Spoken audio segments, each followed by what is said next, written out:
Olá, bem-vindos a mais um estudo do Evangelho segundo o Espiritismo. Chegamos ao capítulo 28, Coletânea de Preces Espíritas. Depois de estudar o capítulo relativo aos pedidos que fazemos ao Pai, sob forma de orações, de rogativas, vamos agora adentrar um capítulo que aborda as orações ditadas por espíritos diversos, selecionadas por Kardec, para que nós possamos refletir sobre tudo o que estudamos no Evangelho. Esse capítulo, então, conforme será explicado no prefácio, na introdução, é um capítulo que traz diversas orações que têm relação com o conteúdo, mas principalmente que demonstram a melhor maneira de nos conectarmos com o Pai por meio das rogativas. Veremos nas descrições de Kardec e dos espíritos superiores que os assuntos abordados em relação à maneira de orar, as características da oração, as propriedades do pensamento são abordadas, essas temáticas são abordadas nesse capítulo. E ele também traz exemplos de orações. Não de forma a tornar a oração a mera repetição de preces decoradas, porque, como já vimos, isso não se constitui uma oração com poder suficiente para alcançar os céus, e sim a oração sincera. O conjunto de orações, portanto, traz essa reflexão e demonstra que a sinceridade é o principal elemento das orações com eficácia, conforme estudamos no último capítulo, e aqui veremos de forma mais aprofundada e com exemplos o que Kardec e a espiritualidade quis então ensinar. Esse capítulo, então, inicia-se com a abordagem de Kardec sobre o tema, dizendo no preâmbulo: os espíritos hão dito sempre, a forma nada vale, o pensamento é tudo. Ore, pois, cada um, segundo suas convicções e da maneira que mais o toque. Um bom pensamento vale mais do que grande número de palavras com as quais nada tenha o coração. Então ele inicia esse capítulo demonstrando que o ensinamento primordial dos espíritos é o que eu adiantei agora há pouco sobre a sinceridade. O coração sincero, voltando o próprio pensamento do indivíduo para o contato divino, com a convicção, com a fé, com a sinceridade, é o que determinará a eficácia de uma prece. Diz Kardec: os espíritos jamais prescreveram qualquer fórmula absoluta de preces. Quando dão alguma, é apenas para fixar as ideias e, sobretudo, para chamar a atenção sobre certos princípios da doutrina espírita. Então ele já explica de antemão que não há prece como fórmula. Os espíritos não ditaram preces para que nós decorássemos e repetíssemos essas orações, mas sim como forma de fixação de ideias e para abordar alguns princípios da própria doutrina espírita. Além disso, os espíritos ditaram preces para auxiliar aqueles que não têm facilidade, aqueles que estão engatinhando nos pedidos feitos a Deus pelo próprio raciocínio, pela exposição das próprias ideias. Porque algumas pessoas, diz Kardec, precisam de uma fórmula, senão elas pensam que a sua prece não tem valor. A coletânea de preces, portanto, desse capítulo, representa uma escolha, feita entre muitas, que os espíritos ditaram em várias circunstâncias. como todo o conteúdo do Evangelho, Kardec separou as principais mensagens, e nesse caso as principais rogativas, e compilou num capítulo específico sobre preces. Essas mesmas preces, diz Kardec, poderiam ser ditadas de outras formas, com outras palavras. Elas não precisam ser decoradas. E alguém poderia pensar: se eu não repetir de forma idêntica essa oração, ela não chegará a Deus. Não há isso. Essas mesmas orações podem ser ditas com outras palavras, com outros termos, apropriadas a certas ideias ou em casos especiais. Pouco importa a forma. O pensamento que deve ser essencialmente o mesmo. Então vejam que o que vale para o Espiritismo não é a prece decorada, e sim o valor sentimental que aquela rogativa traz. Que pensamento ela gera e conduz na direção do Altíssimo. Porque o objetivo da prece é elevar a alma até Deus. O próprio Cristo orou e sempre orava olhando para os céus, dirigindo-se ao Pai. Inclusive hoje mesmo eu li numa obra que trata da vida do Cristo, uma rogativa que ele faz momentos antes da sua prisão e do seu sacrifício em favor da humanidade. Ele pede a Deus que abençoe os discípulos, que abençoe a terra, que abençoe os futuros cristãos, demonstrando na sua sinceridade de pensamento o quanto ele nos ama. Então, o objetivo da prece é elevar o indivíduo a Deus. Jesus pediu forças, pediu amparo para o momento de testemunho, como todos devemos também fazer. A diversidade das fórmulas nenhuma diferença deve criar entre os que nele creem, nem ainda menos entre os adeptos do Espiritismo, porquanto Deus as aceita todas quando sinceras.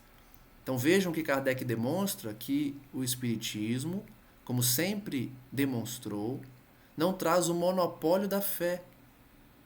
Não ensina que fora do Espiritismo não há salvação, e sim que toda prece sincera é ouvida, não importando o rótulo que o indivíduo adotou, que seria a sua religião.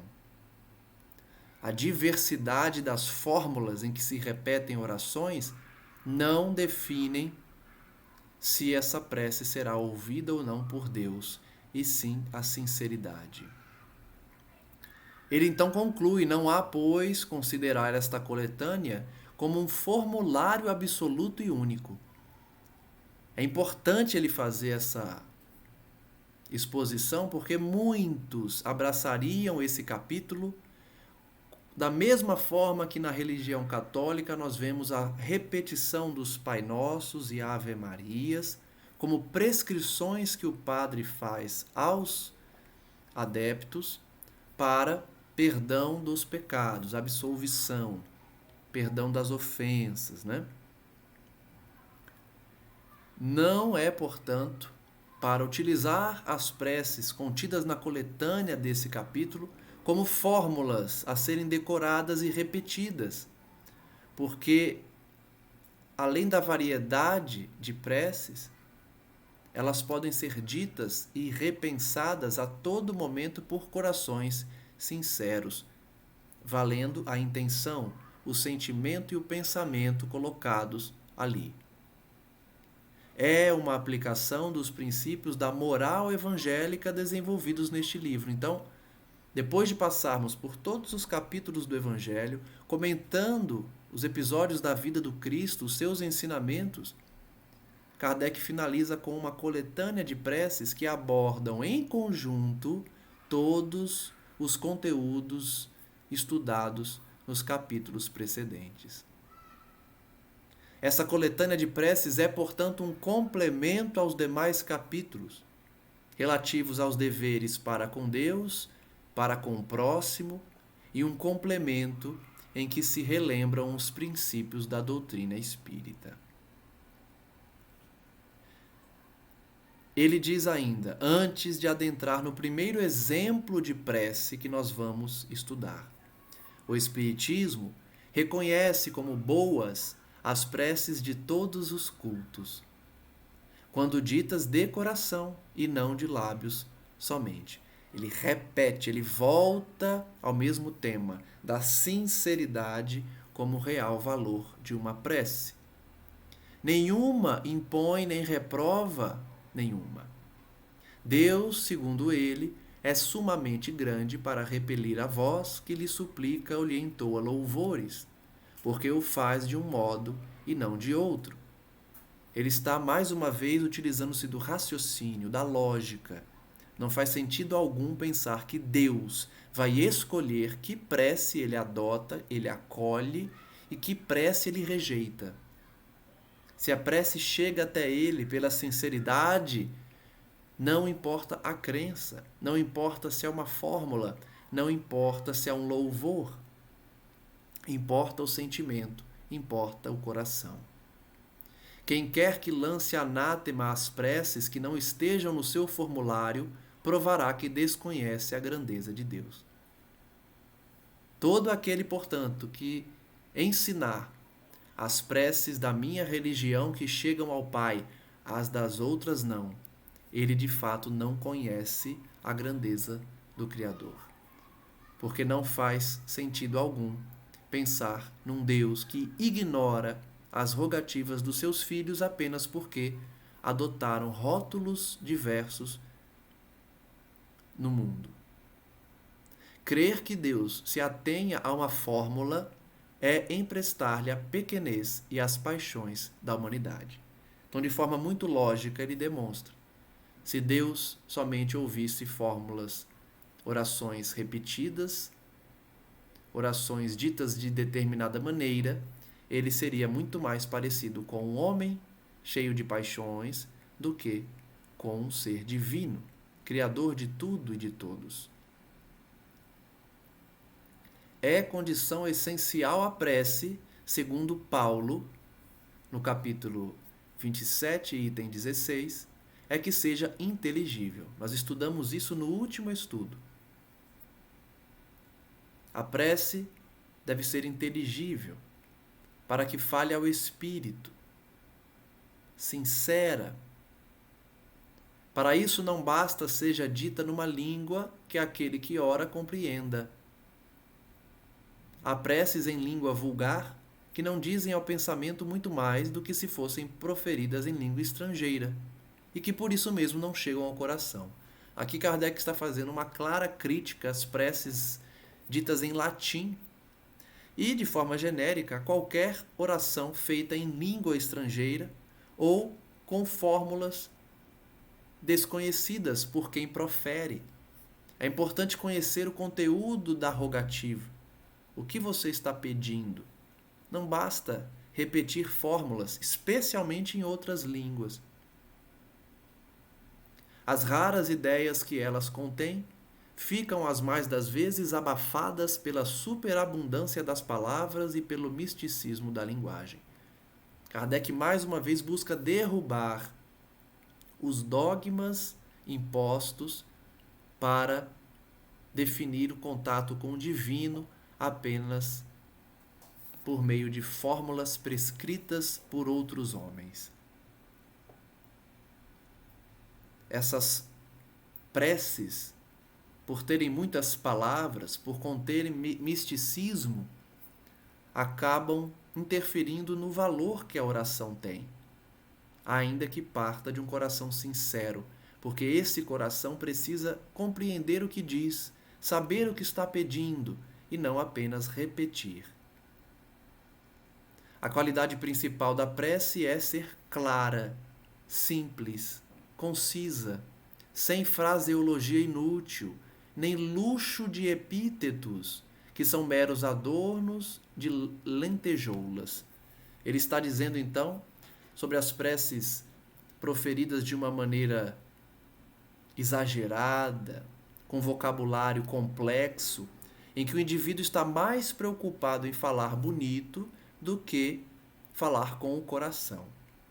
O que não impede que alguém que tenha um vocabulário rico também utilize esse vocabulário somado à sua sinceridade de coração. Kardec não está dizendo que preces bonitas não têm conteúdo. Preces formuladas com um palavreado mais culto não têm valor. Não é isso. Ele está ensinando que não precisa disso. Ela deve ser simples, de maneira a falar pelo coração, sem qualquer enfeite para inflar a vaidade de quem profere. Cada palavra deve ter alcance próprio, despertar uma ideia, pôr em vibração uma fibra da alma. Até porque espíritos superiores, espíritos puros, naturalmente vão proferir preces lindíssimas, como nós temos exemplos em diversas obras. E, inclusive, nesse capítulo, onde veremos preces belíssimas proferidas por espíritos puros. Não faz sentido Kardec, antes de iniciar as preces que formam essa coletânea, criticar uma prece bonita. Ele está dizendo apenas daquelas pessoas que se preocupam em falar bonito, em utilizar expressões belas, ao invés de se preocuparem com o conteúdo da oração. Veremos, portanto, preces que cumprem esse requisito de movimentar fibras da alma. E são preces com conteúdo belíssimo, com palavreado elevado e que muitas vezes pode parecer esses chamados adornos, enfeites de lantejoulas que somente servem para iluminar, para tornar mais belo por fora. Numa palavra, a oração deve fazer refletir.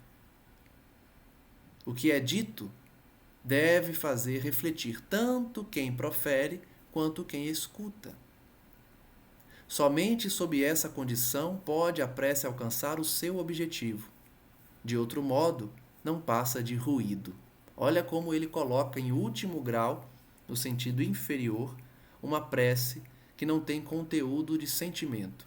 É apenas barulho, é um ruído, é uma repetição de palavras sem qualquer conteúdo. Entretanto, diz Kardec, notai com que ar distraído e com que volubilidade elas são ditas na maioria dos casos. Vêem-se lábios a mover-se, mas pela expressão da fisionomia, pelo som mesmo da voz, verifica-se que ali apenas há um ato maquinal, puramente exterior, ao qual se conserva indiferente a alma.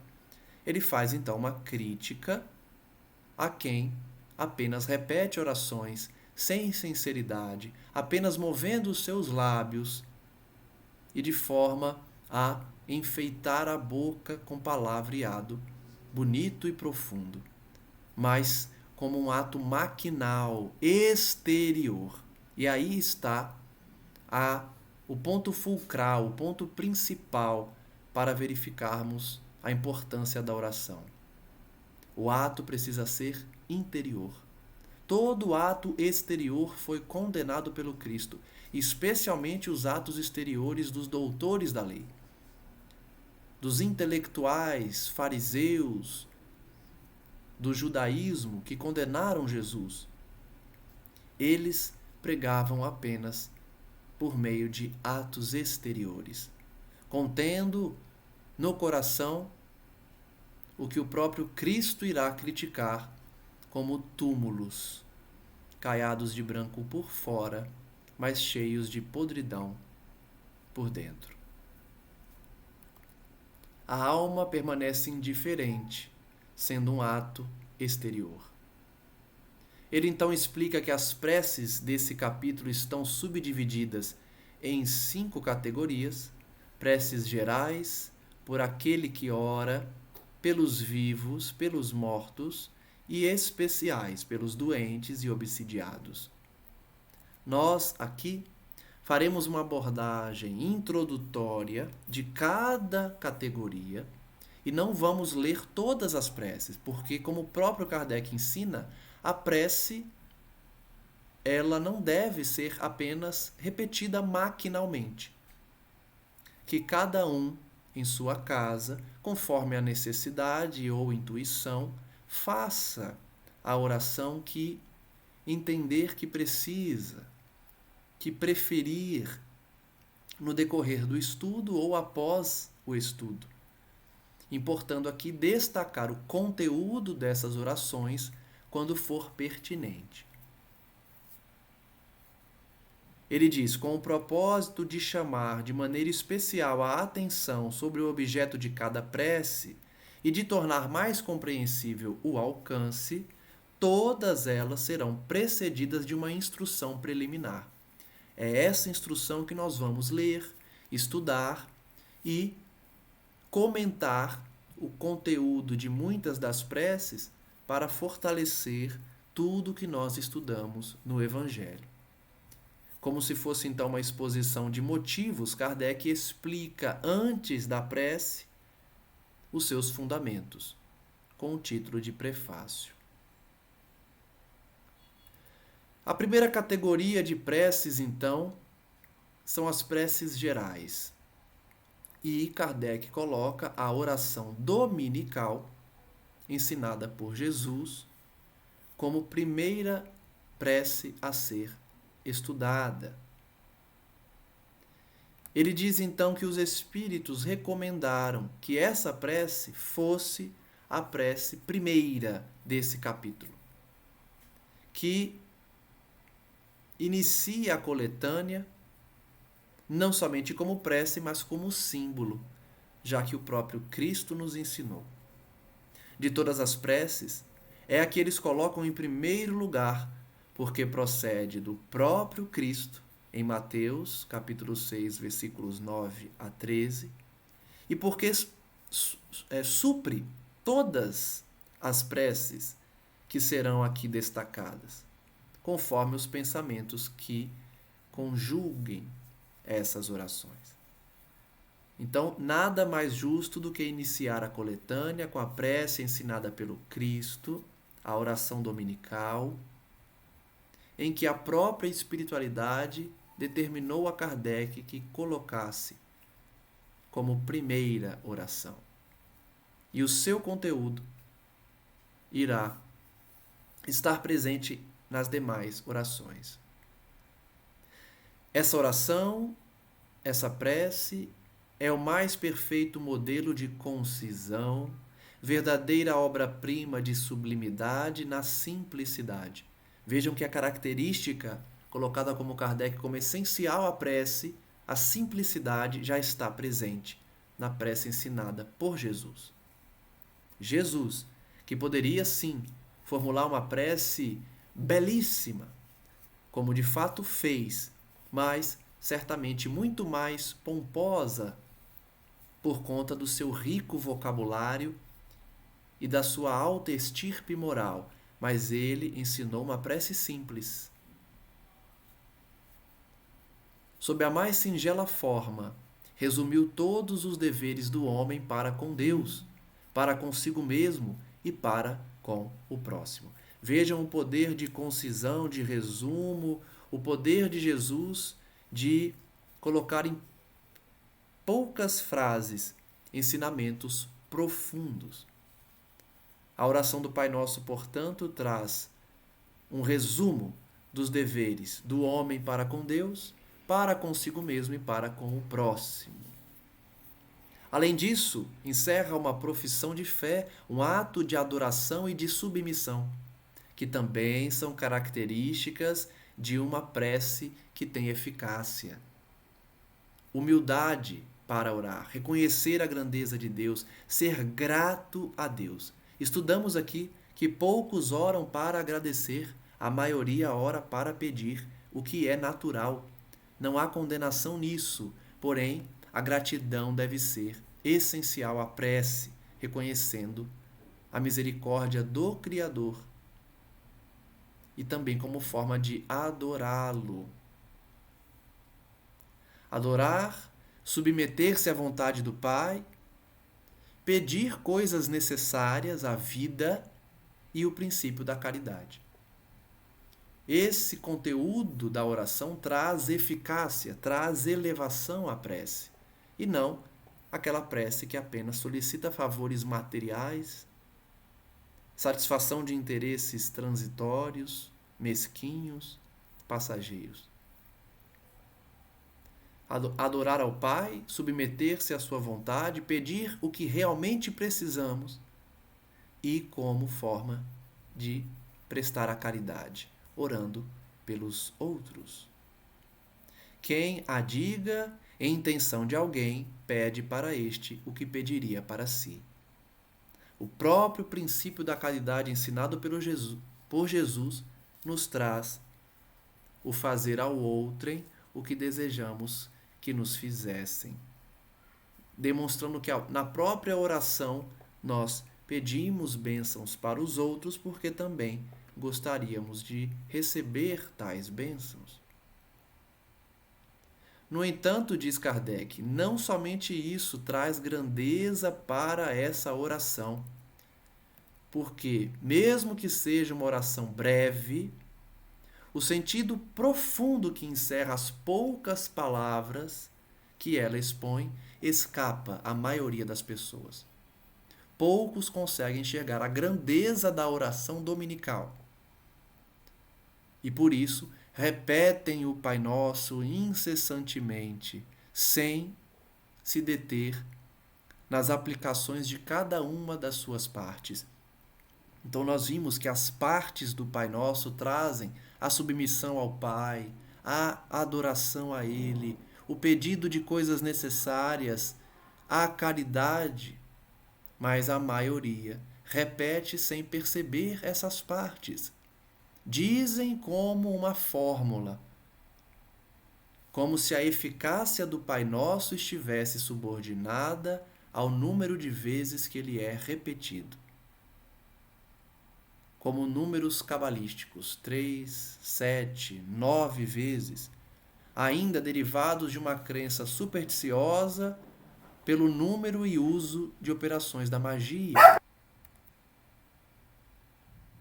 para preencher o que de vago a concisão desta prece deixa na mente. A cada uma de suas proposições aditamos, aconselhado pelos espíritos e com a assistência deles, um comentário que lhes desenvolve o sentido e mostra as aplicações. Então, além de trazer a prece, além de fazer um prefácio, colocando uma espécie de exposição de motivos, Kardec ainda vai fazer comentários nas partes que podem trazer um pouco de dúvida ou que trazem uma ideia vaga que ele gostaria de trabalhar.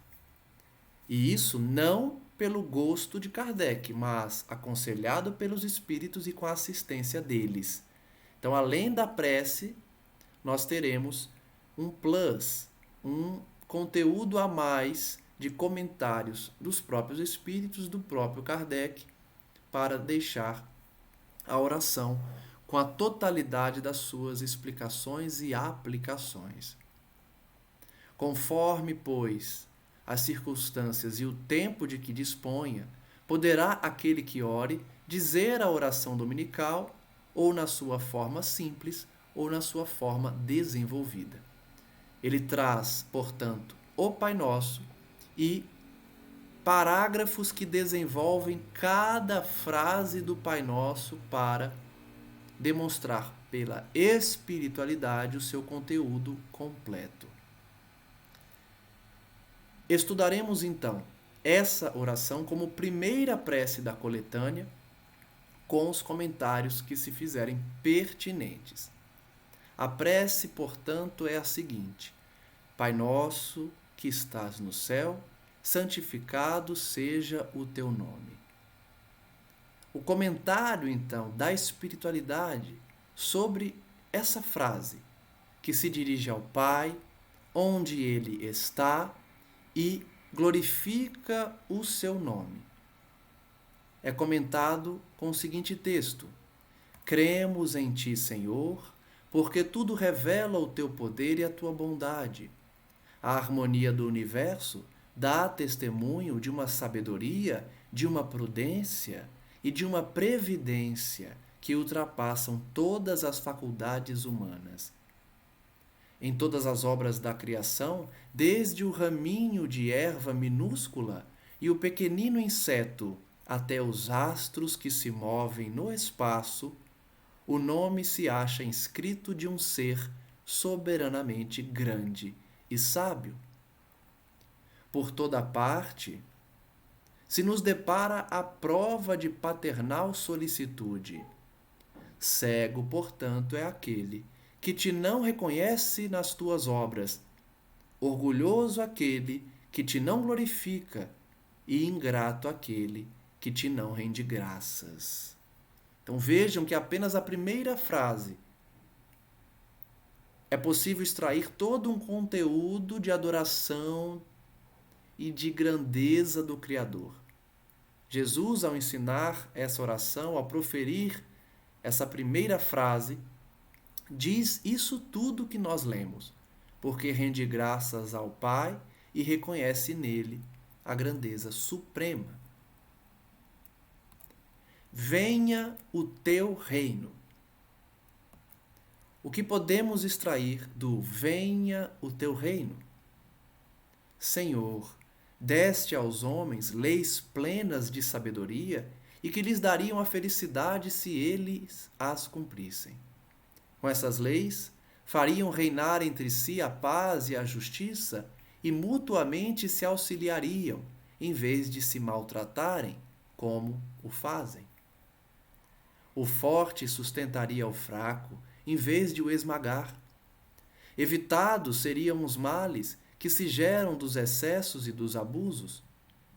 Todas as misérias deste mundo provêm da violação de tuas leis, porquanto nenhuma infração delas deixa de ocasionar fatais consequências. Deste ao bruto o instinto, que lhe traça o limite do necessário, e ele maquinalmente se conforma. Ao homem, no entanto, além desse instinto, deste a inteligência e a razão. Também lhe deste a liberdade de cumprir ou infringir aquelas das tuas leis que pessoalmente lhe concernem, isto é, a liberdade de escolher entre o bem e o mal, a fim de que tenha o mérito e a responsabilidade das suas ações. Percebam que os comentários de cada frase do Pai Nosso resume o ensino dos Espíritos, a doutrina estudada no Evangelho em todos os capítulos que precederam essa coletânea. O livre-arbítrio, as escolhas que fazemos, de como o mundo age e de como o mundo agirá quando, de fato, acolher os ensinamentos de Jesus nos corações dos homens. Então, o reino referido na oração engloba todos esses assuntos que tratam da evolução do espírito e de como esse mundo em que habitamos ainda está distante do reino de Deus. Ninguém pode pretextar ignorância das tuas leis, pois com paternal previdência quiseste que elas se gravassem na consciência de cada um, sem distinção de cultos nem de nações. Se as violam, é porque as desprezam. Olha que parágrafo belíssimo para mostrar que as leis divinas estão em nossas consciências. Dia virá em que, segundo a tua promessa, todos as praticarão. Desaparecido terá então a incredulidade. Todos te reconhecerão por soberano Senhor de todas as coisas, e o reinado das tuas leis será o teu reino na terra. Digna-te, Senhor, de apressar-lhe o advento, outorgando aos homens a luz necessária que os conduza ao caminho da verdade. Todo esse trecho belíssimo para demonstrar a referência ao reino de Deus, que um dia também poderá ser usufruído pelos homens de boa vontade. Faça-se a tua vontade, assim na terra como no céu. O que podemos extrair desse trecho? Se a submissão é um dever do filho para com o pai, do inferior para com seu superior, quão maior não deve ser a da criatura para com o seu Criador? Fazer a tua vontade, Senhor, é observar as tuas leis, submeter-se sem queixumes aos teus decretos. O homem a ela se submeterá quando compreender que és a fonte de toda a sabedoria e que sem ti ele nada pode. Fará então a tua vontade na terra como os eleitos a fazem no céu. De fato, é fácil extrair desse trecho a submissão ao Pai. Faça-se a tua vontade, Senhor. Submissão, reconhecimento da grandeza do Pai. E que um dia, finalmente, entenderemos o conteúdo dessa mensagem e adoraremos, aceitaremos a vontade do Criador da mesma forma que os eleitos fazem no céu.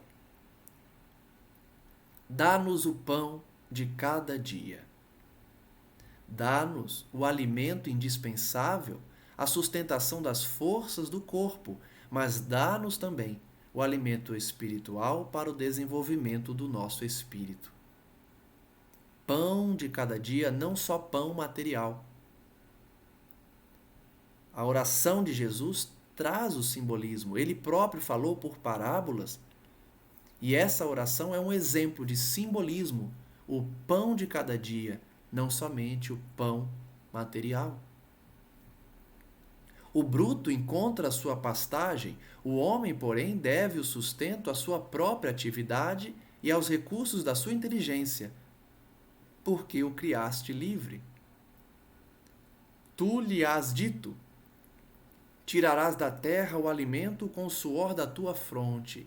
Desse modo, fizeste do trabalho para ele uma obrigação, a fim de que exercitasse a inteligência na procura dos meios de prover às suas necessidades e ao seu bem-estar, uns mediante o labor manual, outros pelo labor intelectual. Sem o trabalho, ele se conservaria estacionário e não poderia aspirar à felicidade dos espíritos superiores. Notem que o trecho do dai-nos o pão de cada dia não é, como alguns poderiam afirmar, o prestígio do Cristo pela ociosidade, especialmente pela conversão das pedras em pão, pela multiplicação desses pães e peixes em favor dos miseráveis, que inclusive no dia seguinte buscaram o Cristo para nomeá-lo rei, a fim de que não precisassem mais trabalhar, porque bastaria que Jesus fornecesse pão para todos. Jesus não pregou a ociosidade, mas sim o valor do trabalho. O pão de cada dia é buscado pelos indivíduos. A natureza fornece o pão para os animais, mas os homens, com a sua racionalidade e pelos deveres impostos a quem tem razão, a quem tem livre-arbítrio, torna o trabalho uma lei divina, lei do trabalho, em que nós precisamos buscar o pão material, mas também o pão espiritual por meio do autoaperfeiçoamento. Ainda sobre o pão de cada dia, ajudas o homem de boa vontade que em ti confia, pelo que concerne ao necessário, não, porém, aquele que se compraz na ociosidade e desejar a tudo obter sem esforço, nem aquele que busca o supérfluo. Então, esse pedido que fazemos ao Pai do pão nosso de cada dia é um pedido para o homem de boa vontade que quer trabalhar, não ao ocioso, não aquele que quer receber o pão sem esforço, e nem aquele que quer mais que o pão. O pão nosso, portanto, é aquele do que precisamos pela lei do trabalho, e não o supérfluo nem a preguiça. Quantos e quantos sucumbem por culpa própria, pela sua incúria, pela sua imprevidência ou pela sua ambição, e por não terem querido contentar-se com o que lhes havia concedido? Esses são os artífices do seu infortúnio, e carecem do direito de queixar-se, pois que são punidos naquilo em que pecaram. No entanto, nem a esses mesmos abandonas, porque és infinitamente misericordioso. As mãos lhes estendes para socorrê-los, desde que, como filho pródigo, se voltem sinceramente para ti. Olha quanto conteúdo extraído do trecho que pede pão ao Pai. Porque aqueles que pedem supérfluo ou prezam pela ociosidade estarão cavando o próprio túmulo, estarão cultivando sofrimento. Mas mesmo esses não são abandonados pelo Pai, que fornece o alimento, que fornece, por sua misericórdia, uma nova chance para os sinceramente arrependidos. Antes de nos queixarmos da sorte, inquiramos de nós mesmos se ela não é obra nossa. Sorte aqui no sentido de destino. Antes de reclamar do nosso destino, pensar: esse destino não é fruto das minhas ações? A cada desgraça que nos chegue, cuidemos de saber se não teria estado em nossas mãos evitá-la. Consideremos também que Deus nos outorgou a inteligência para nos tirar do lameiro e que de nós depende o modo de a utilizarmos. Por meio da inteligência, por meio do livre-arbítrio, por estarmos acima dos animais no sentido de raciocínio, devemos buscar no trabalho, no esforço, o cultivo de boas ações para obtermos um futuro, um destino feliz. Pois que a lei do trabalho se acha submetido o homem na terra. Dá-nos coragem e forças para obedecer a essa lei. Dá-nos também a prudência, a previdência, a moderação, a fim de não perdermos o respectivo fruto. Então vejam que pedir o pão ao Pai é pedir também prudência, é pedir também moderação, para não comer esse pão de uma só vez, comer um pedaço, guardar, nesse esforço contínuo de trabalharmos em nós virtudes para garantir tanto o nosso sustento quanto a nossa elevação. Dá-nos, pois, Senhor, o pão de cada dia, isto é, os meios de adquirirmos pelo trabalho as coisas necessárias à vida, porquanto ninguém tem o direito de reclamar o supérfluo. Olha que lição! Pedir o pão ao Pai é pedir meios de subsistência. Não é pedir o pão na nossa mão sem esforço, como quiseram fazer os pobres a que Jesus alimentou. Buscaram o Mestre no dia seguinte, como eu disse, para nomeá-lo rei apenas para que todos os dias lhes dessem pão e peixe gratuitamente, sem a necessidade do trabalho. Jesus rapidinho saiu dali, negou esse tipo de serviço e não atendeu a esse pedido da preguiça humana. Se trabalhar nos é impossível, a tua divina providência nos confiamos. Se está nos teus desígnios experimentar-nos pelas mais duras provações, malgrado os nossos esforços, aceitamo-las como justa expiação das faltas que tenhamos cometido nesta existência ou noutra anterior, porquanto és justo. Sabemos que não há penas imerecidas e que jamais castigas sem causa. Então Kardec e os espíritos vão além. Falam da hipótese em que o indivíduo não tem como trabalhar, ou do indivíduo que trabalha, que se esforça, mas mesmo assim não consegue o próprio sustento de maneira eficaz. Até para esses casos, orar ao Pai, pedindo pão e reconhecendo que, se não conseguimos obter, é por conta de nossas ações do passado, e como Deus é infinitamente justo e bom, o que passamos tem uma causa anterior. Preserva-nos, ó meu Deus, de invejar os que possuem o que não temos, nem mesmo os que dispõem do supérfluo, ao passo que a nós nos falta o necessário. Perdoa-lhes, se esquecem a lei de caridade e de amor do próximo que lhes ensinaste. Olha como eles aprofundam, eles vão mais além.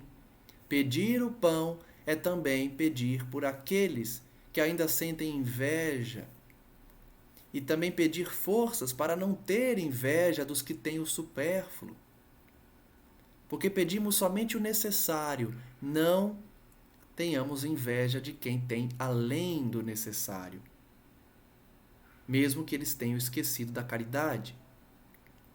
Afasta também do nosso espírito a ideia de negar a tua justiça, ao notarmos a prosperidade do mal e a desgraça que cai por vezes sobre o homem de bem. Já sabemos, graças às novas luzes que te aprouve conceder-nos, que a tua justiça se cumpre sempre, e a ninguém excetua, que a prosperidade material do mal é efêmera, passageira, como a sua existência corpórea, e que experimentará terríveis reveses, ao passo que eterno será o júbilo daquele que sofre resignado. Então ele finaliza o comentário somente do item que pede pão ao Pai, para que tenhamos a sabedoria de não negar a justiça de Deus quando vemos a prosperidade do mal, passageira e efêmera, enquanto homens de bem sofrem. Porque as novas luzes do Evangelho Espírita nos traz a explicação do mal que prospera, do bem que sofre na terra, pelas causas anteriores, e de como é passageiro esse momento em que o mal prospera.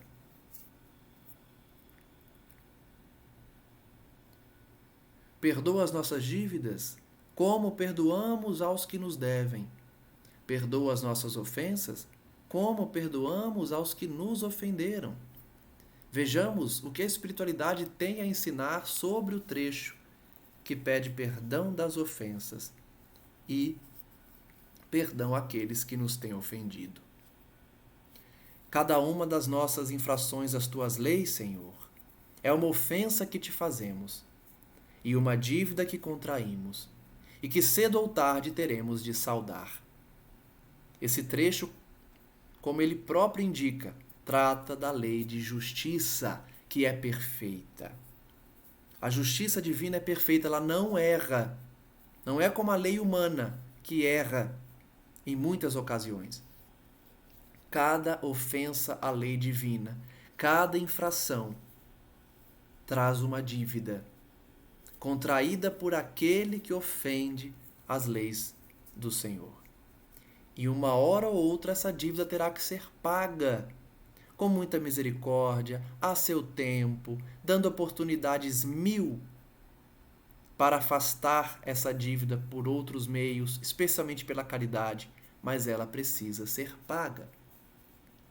Rogamos-te que nolas perdoes pela tua infinita misericórdia, sob a promessa que te fazemos de empregarmos os maiores esforços para não contrair outras. Vejam que esse comentário nos traz uma maneira de saldar dívidas que possuímos.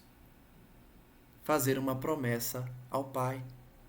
Senhor, se tu me livrar do pagamento dessa dívida, eu prometo que eu não contrairei outras. Se a espiritualidade está colocando isso no comentário desse trecho, é porque Deus perdoa dívidas quando nós demonstramos sinceramente que não queremos mais o mal. Muitas pessoas têm receio ao conhecer o Espiritismo, ao estudar. Nossa, imagine quantas dívidas eu tenho, imagine o quanto ainda eu tenho que pagar. Aqui está uma resposta de que, se nos comprometermos com o bem hoje, sinceramente, essas dívidas podem ser perdoadas. Senhor, rogo que o Senhor perdoe as ofensas que eu pratiquei, com a promessa de que eu não vou contrair outras. Tu nos impuseste por lei expressa a caridade, Mas a caridade não consiste apenas em assistirmos aos nossos semelhantes em suas necessidades. Também consiste no esquecimento e no perdão das ofensas.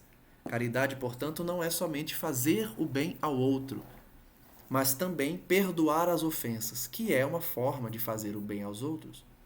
Perdoar as ofensas é aquela parábola que o próprio Cristo contou sobre o perdão que o Senhor deu a um devedor e que esse devedor não perdoou a uma dívida que ele era credor de um terceiro.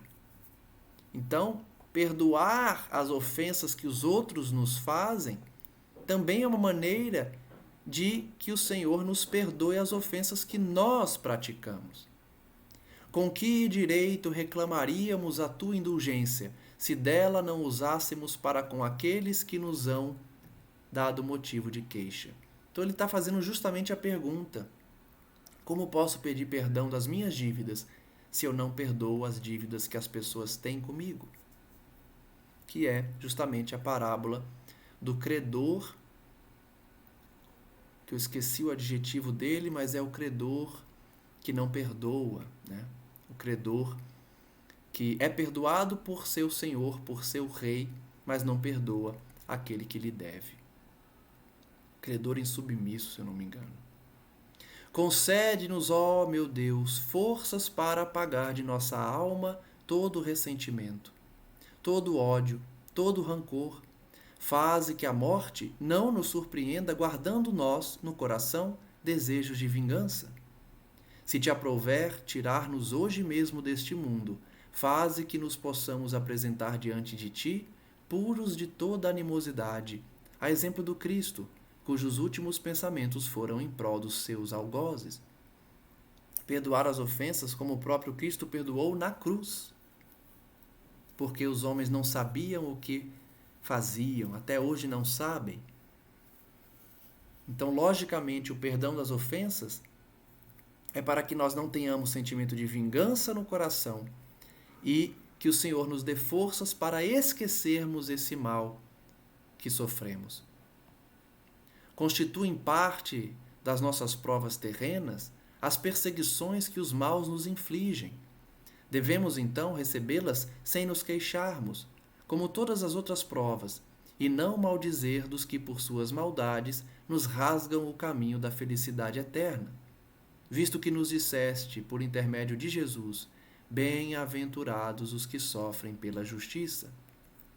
Bendigamos, portanto, a mão que nos fere e humilha, uma vez que as mortificações do corpo nos fortificam a alma e que seremos exalçados por efeito da nossa humildade.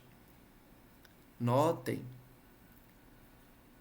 que o comentário desse trecho nos traz um resumo da doutrina espírita em relação à compreensão do mal que sofremos e qual deve ser a conduta do cristão ao oferecer a outra face. Entender aquele que nos faz mal como um instrumento da lei divina para nos reconciliar diante das ofensas do passado e que eles estão sendo essas ferramentas porque os que sofrem pela justiça são bem-aventurados, como o próprio Cristo ensinou. Bendito seja teu nome, Senhor, por nos teres ensinado que nossa sorte não está irrevogavelmente fixada depois da morte, que encontraremos em outras existências os meios de resgatar e de reparar nossas culpas passadas, de cumprir em nova vida o que não podemos fazer nesta para nosso progresso. Então, o ato de perdoar as ofensas também é pedir ao Senhor as oportunidades, seja nessa, seja em outra existência, para o resgate, a reparação. Assim se explicam, afinal, todas as anomalias aparentes da vida, porque é a luz que se projeta sobre o nosso passado e o nosso futuro como sinal evidente da tua justiça soberana e da tua infinita bondade. Não nos deixes entregues à tentação, mas livra-nos do mal. Dá-nos, Senhor, a força de resistir às sugestões dos espíritos maus. Então vejam, Jesus nos traz um conteúdo à época E a doutrina espírita nos permite enxergar nesse trecho a existência dos obsessores, os espíritos maus. Quando pedimos ao Senhor, nos livre das tentações, nos livre, ou melhor, nos dê forças para resistir às sugestões dos maus espíritos, que tentam nos desviar da senda do bem, nos inspirando maus pensamentos. Livrai-nos do mal, da influência dos maus espíritos. Somos espíritos imperfeitos, encarnados na terra para expiar nossas faltas e melhorar-nos. Em nós mesmos está a causa primária do mal.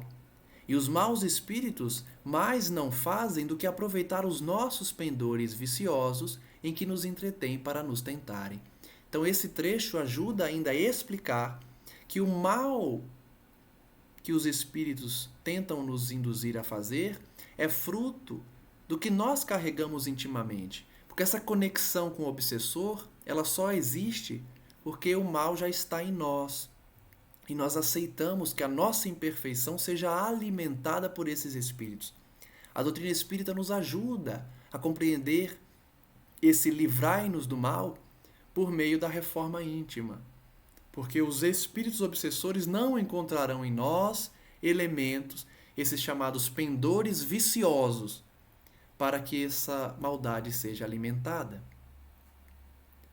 Cada imperfeição é uma porta aberta à influência deles, ao passo que são impotentes e renunciam a toda tentativa contra os seres perfeitos. Ora, se os espíritos obsessores desistem de atacar espíritos perfeitos, nós devemos buscar a perfeição para nos livrarmos dos maus espíritos. Porque eles se aproveitarão das nossas fraquezas, das nossas imperfeições. Por isso a reforma íntima é essencial. Trabalhar a resolução das imperfeições para que eles não tenham armas contra nós. É inútil tudo o que possamos fazer para afastá-los se não lhes opusermos decidida e inabalável vontade de permanecer no bem e absoluta renunciação ao mal. Por isso é difícil. Vencer as imperfeições é parar de falar mal do outro, parar de pensar mal, parar de ter inveja, parar de ver coisas que não deve, parar de sintonizar com o mal. Isso traz esforço, isso dá trabalho. E é por isso que seres queridos que muitas vezes nós amamos e estamos vendo que estão entregues à obsessão, nós não podemos fazer nada. Eles precisam fazer essa escolha. Escolha decidida e inabalável. Vontade. O obsidiado precisa ter essa vontade decidida. Ele precisa tomar uma decisão. Eu não quero mais ser influenciado. Para isso, ele precisa renunciar ao mal que existe nele, às suas imperfeições. E é por isso que não existe fórmula mágica para livrar possessos, livrar obsidiados. É um tratamento em que o obsidiado tem participação ativa e principal. A participação principal não é do doutrinador, não é do médium, não é de quem dialoga com o espírito ou com o obsidiado. O principal fator é a vontade daquele que sofre a influência do mal. Contra nós mesmos, pois, é que precisamos dirigir os nossos esforços. Contra nós mesmos. E se o fizermos, os maus espíritos naturalmente se afastarão, porquanto o mal é que os atrai, ao passo que o bem os repele.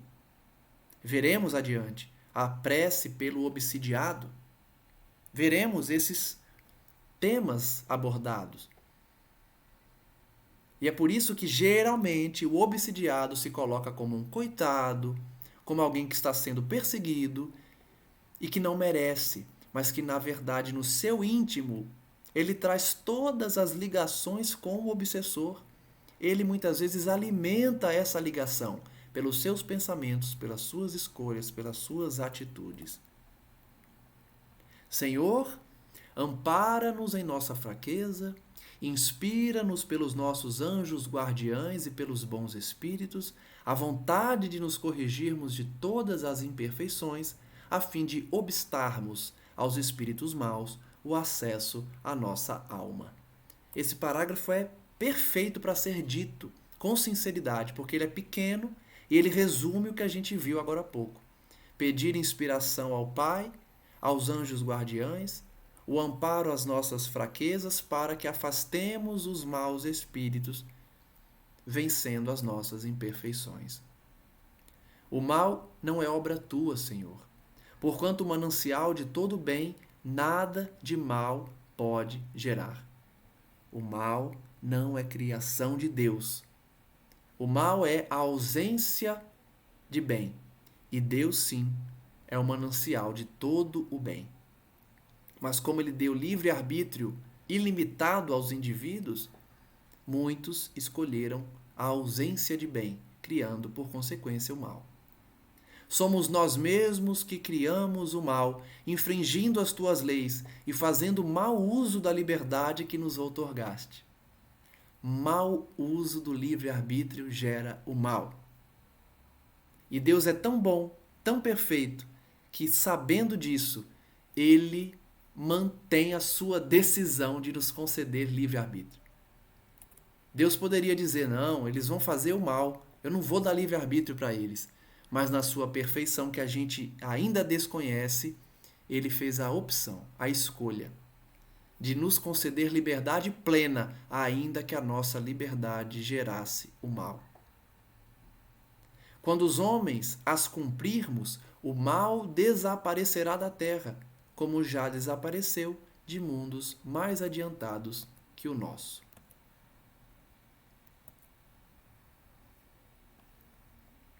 Aí tem uma nota de Allan Kardec sobre o não nos induzas à tentação, que algumas das traduções dizem, como se a tentação induzisse fosse oriunda do próprio Deus. Então, o melhor foi a nomenclatura adotada justamente para livrar das tentações que nós produzimos. Finalizando, então, o mal não constitui para ninguém uma necessidade fatal e só parece irresistível aos que nele se comprazem. Desde que temos vontade para o fazer, também podemos ter a de praticar o bem, pelo que, ó meu Deus, pedimos a tua assistência e a dos espíritos bons, a fim de resistirmos à tentação. Então esse pedido feito ao Senhor nada mais é do que força para não fazer o mal. Um suporte para a gente não se deixar levar por nossas imperfeições. O mal não é irresistível, apenas para aqueles que se comprazem em fazer o mal. Se temos a vontade de fazer o mal, podemos redirecionar essa vontade para fazer o bem. É uma escolha. O tempo que o indivíduo escolhe gastar indo para cometer um crime, indo a um local para cometer um crime, para se entregar ao vício, ele pode tomar uma decisão e que aquele tempo seja resguardado para fazer o bem, para visitar um orfanato, visitar um doente. Então é escolha, é decisão. Finaliza então essa belíssima oração com assim seja, que mesmo nessa pequena expressão é possível extrair também o ensinamento, porque do assim seja nós podemos dizer: praza-te, Senhor, que os nossos desejos se efetivem, mas curvamo-nos perante a tua sabedoria infinita. O assim seja é, de novo, uma forma de dizer ao Criador que Ele é, sim, grandioso e que nós nos submetemos à vontade dEle. Assim seja, se Deus permitir, se Deus quiser. Que em todas as coisas que nos escapam à compreensão se faça a tua santa vontade e não a nossa, pois somente queres o nosso bem e melhor do que nós sabes o que nos convém.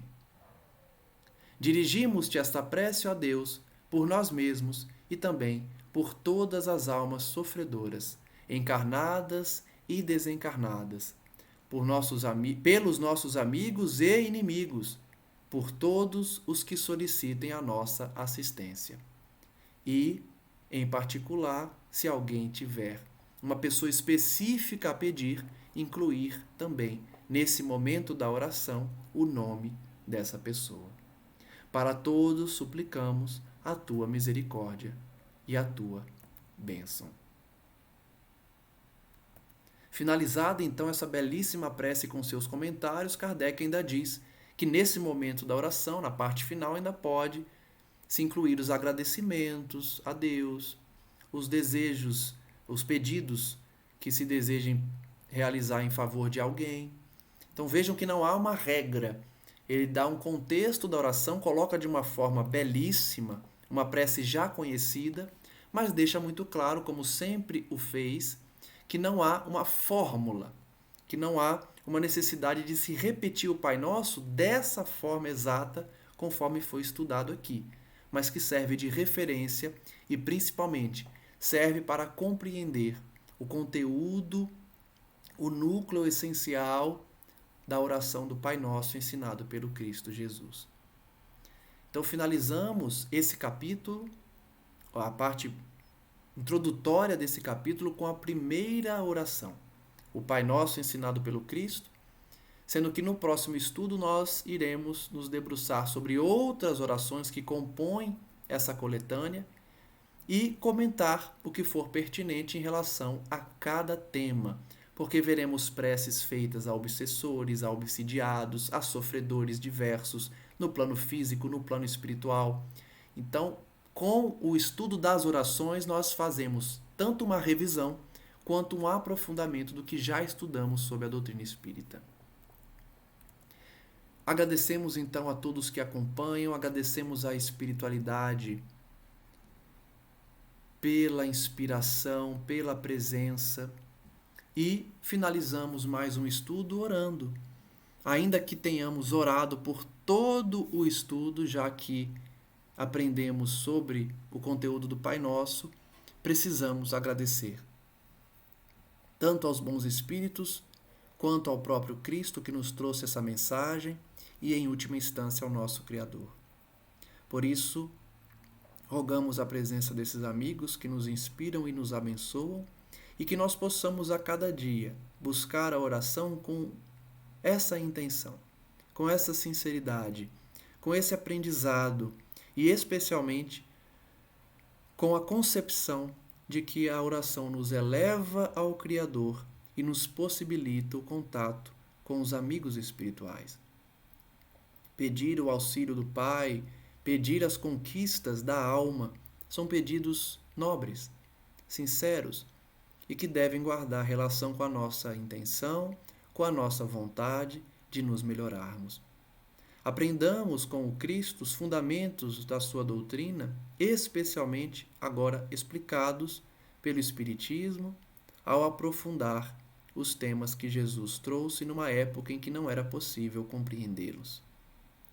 Que nós hoje, através da racionalidade, do avanço científico, da madureza, da maturidade dos indivíduos e da sociedade, possamos nos debruçar sobre os temas dos evangelhos, sob a luz e ótica da doutrina espírita. Que por meio de Kardec nos trouxe tanto ensinamento e tanto aprofundamento dessa doutrina libertadora. Acima de tudo, porém, pratiquemos. Coloquemos em nossas vidas do cotidiano, na família, no trabalho e na sociedade, esses fundamentos estudados, repetidos e tratados durante os diversos estudos, a fim de que tanto Deus quanto os nossos mentores e também os nossos adversários espirituais possam enxergar em nós a conversão real, a mudança de pensamento e de atitude, suprimindo as imperfeições e angariando virtudes pelo exercício da caridade. Graças damos ao nosso Senhor Jesus. E que a sua doutrina continue a ser vivenciada pelos cristãos modernos, pelo estudo, pela prática, pelos atos de cada dia, a fim de que a renovação planetária se realize de maneira mais rápida e intensa, especialmente nos momentos de dor, de sacrifício, de renúncia e de expiação, como consequência natural de séculos de iniquidades, guerras e atitudes infelizes praticadas na particularidade de cada coração humano nesse mundo de provas e expiações.